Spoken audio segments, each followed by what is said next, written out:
Thank you for joining me today. I thought I'd show you what to do with our excessive tomato. We all have too much tomato this time of the year. This is my cherry tomato. I'm going to show you two things what you can do, two simple things. This is cherry, and what I do with cherry tomato is I started here. Just get a regular jar. It doesn't have to be a canning jar, those, with this kind of lid, or they could be like this. They'll be able to be loosened up easily. That's what we're going for. So pretty much what I have is I got the cherry tomatoes, and then I got two toothpicks, and all you had to do is really poke the cherry tomatoes and use your choice of bitter herbs. I have basil. My beautiful granddaughter Sarah grew it for me this year, so I have basil. So what I do is just throw a couple of basils every round and keep poking your cherry tomatoes because you want to get the juice in there like that. So you can get multiple. Just be careful so you will not poke yourself. The other day I was seeing a text message from my friends that someone had too much tomato and they could not use it all, and they're giving it out. But I'm just thinking, even those who are receive it, if we get too many, what do you do? So this is a simple way to preserve your tomatoes, and it's good for you. It's very, very good for you. This is the way of fermenting. We are fermenting it. So what I'm doing is I use 2-3 different methods. One is a simple jar with a bitter herb, which is the basil in my case. Do that, and then you gotta use a real salt. You can't use a table salt, that doesn't work for fermentation. So you gotta use Himalayas pink salt or kosher or canning salt. Those real salt you need to use. And I will put 1 teaspoon of salt. I got clean water that's boiled and you have a little salt on it. So I'm just going to put that in there, like so. You kind of go into the, not all the way, but good amount, if you can see. And then I put, if sometimes some people like some olive oil, and so that the tomato on the top, it won't go bad. But I don't want to overfill it either, because it's going to burp. For 2 weeks you have to leave it on your kitchen counter and burp it. So it gets full by itself. It gets fermented and it gets full. So it's good to put a drop of olive oil. What the olive oil does is just become a barrier for the top of the tomato, so it will not go rancid. You don't want your tomato to go bad. So this is just hand tight. You put it over a bowl. For 2 weeks you have to sit in your kitchen counter every morning or every night, whenever it's convenient for you. You have to burp it.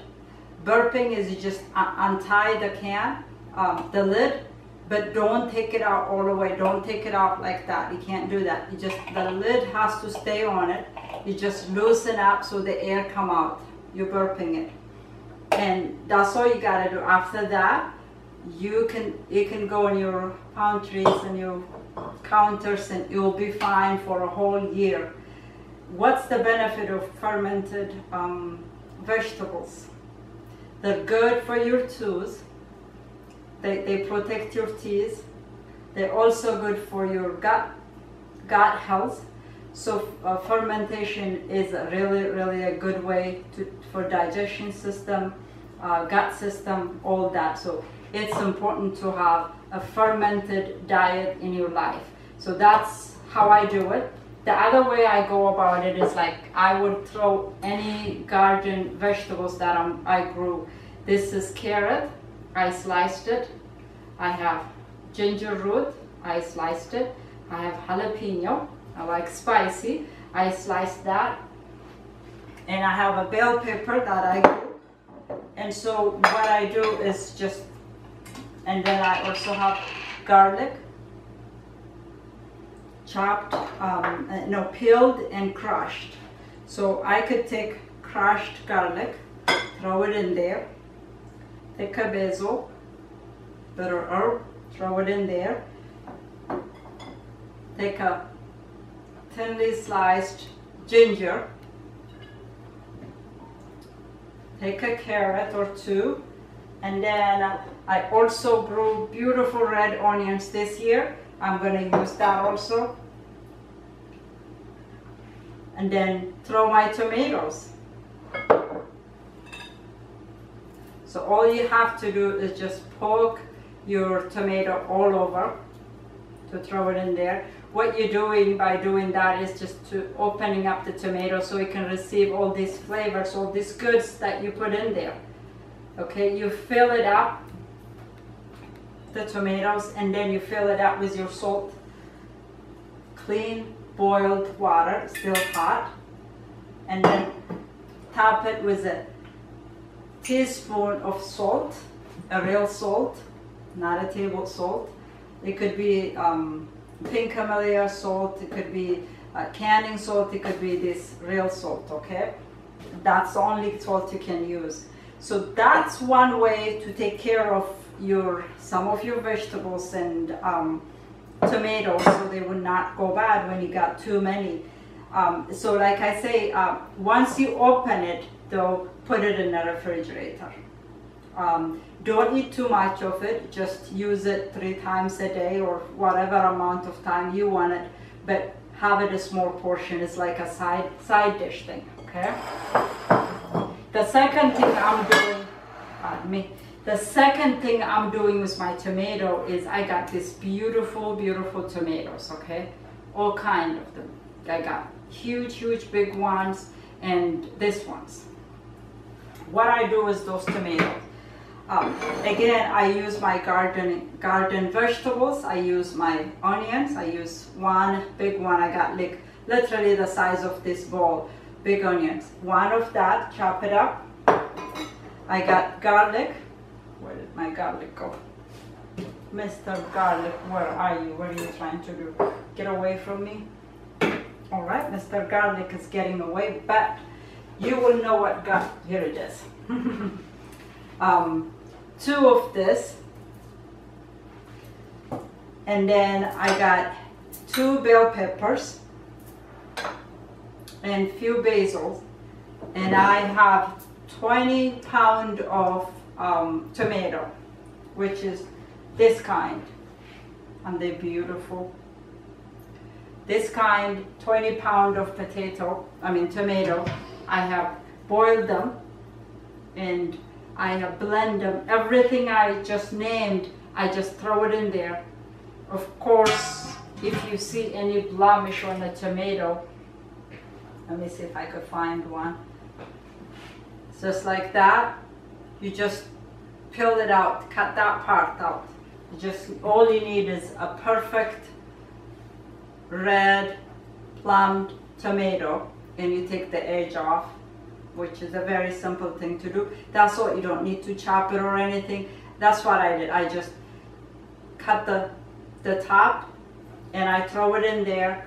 It's been cooking there for slow or 200 for 2 days. Today I'm going to can it. As you can see, it's been ready to go. I took the juice out because it will give out a lot of liquid. So here is the juice that I got out of there. This is 20 pounds of tomato, and I got 2 jars full of juice. I'm going to use this when I'm making any kind of hot dish. It's flavorful because, like I say, you have bell peppers, garlics, you have onion, you have basil, you have oregano, Italian herbs. I put all kind of things. So it's really, it smells so good in here. So it's ready to go. My water is boiling, and this tomato juice, it will not go bad. I'm gonna use it for cooking any hot dish when I'm cooking any hot dishes. So I'm gonna just scoop those, and where's my, into my jars. And about turquoise jars, I gotta tell you something. Not all of them are able to use the regular lid and ring we have. So you gotta make sure you got that kind, because I have one here. It's a beautiful jar, but this, you cannot put any of those things on it. Okay, so when you have turquoise jar, make sure they, before you put food in them, you gotta make sure they will work with the ring you have. If the ring works, you can assure this will work. But some of them are old-fashioned way. They're beautiful for other things, but you can't use them for canning because we don't have the right lid or ring for it. So I just wanted to remind you that, because you see I got a lot of jars like that, but mine, most of them, I'm able to use my regular canning lid and ring. So now all I have to do is my pasta sauce is ready. I could use this for pizza. It's very thick. I'm gonna just pour it so you can see how thick it is. I took all the juice out of it, and so it's ready to go on my pasta, lasagna, or pizza. So I'm ready. So I just wanted to show you simple recipe that you can preserve the, you know, the vegetables you have. You work very hard weeding it, watering it. Now it's ready, but you got too many, and what do? This is one way. Ferment the cherry tomatoes. By the way, it doesn't have to be only cherry tomatoes to ferment. Any of the Roman tomatoes, they will work for it. This big juicy for pasta sauce, tomatoes, anything you have. If you wanted to ferment it, I just suggest if you got bigger ones, slice it 2-3 places and just drop it there. That works as well. So the recipe again for fermenting, all you need is basil. If you don't have anything else, you can just go with basil, real salt, 1 tablespoon, 1 teaspoon, water, a clean drinking water that you boil with a little salt in it, and you top it with the olive oil. Leave it on your counter. Put a bowl on because it will overflow. Put it over a bowl and leave it in your kitchen counter for 2 weeks. Every day, make sure, don't take the lid off, but burp it. Just give it a little, unlock it, kind of let it breathe. Put it back. Once or twice a day will do.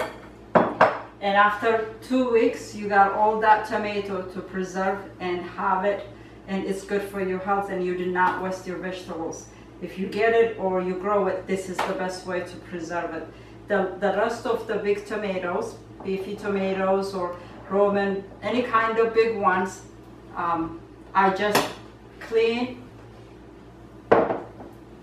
those parts and I throw it in there. If I have any blemish kind of the things, the skin is messed up or something, the rain got on it, take that part off. That's it. Throw it in there. I put 1 big onion, 2 bell peppers, 2 of this size garlic, small size, 2 of this, basil, oregano, Italian herbs. It's all from my garden. You don't have to have it all from the garden. If you don't have it, you can buy. It works. It just, I throw it in there, low heat, 250 for 2 days. It's ready now. I took the juice off of it, the liquid part, so the pasta sauce looks, so it could be nice and thick. I could use this for a hot meal when I'm cooking any kind of hot meal. It will stay for 3 months or